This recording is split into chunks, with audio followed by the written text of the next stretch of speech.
成2個禮拜先喺有一次喺沖涼嘅時候，我突然之間響一下，呼一聲喎，咁嗰下咧，其實我好開心，覺得真係好神奇，覺得超好玩嘅。你會即刻衝出去同阿爸講：咦，我去到一下啦喎！冇啊，梗係冇着衫啊，點樣衝出去啊？沖緊涼。即刻甩翻條筋咁樣衝出嚟，咁之後有冇同佢分享翻先？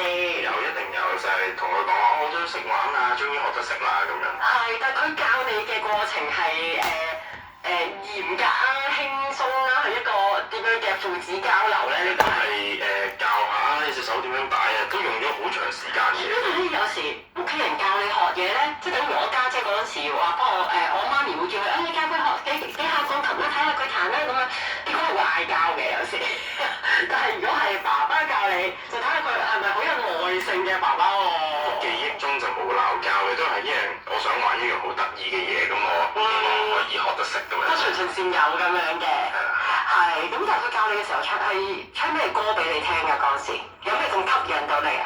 其實佢係冇吹歌俾我聽，佢係因為其實咧吹歌係唔係一樣咁簡單嘅事，咁佢自己本身佢就冇話吹樂曲嘅，咁佢淨係教我吹響嘅啫，即係有聲好好玩嘅啦。佢係自己發現啦，定係都有人教佢㗎？其實我都唔知佢啊，唔知你唔問嘅。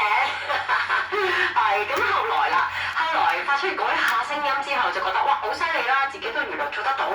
咁之後嘅下一步又係點咧？咁就係其實之後發現隻手喐下喐下，其實原來咧係可以改變到個音調嘅喎，咁所以就嘗試去即係砌唔同嘅音出嚟啦，咁砌到唔同嘅音即係吹到歌啦，咁啊自己喺度研究。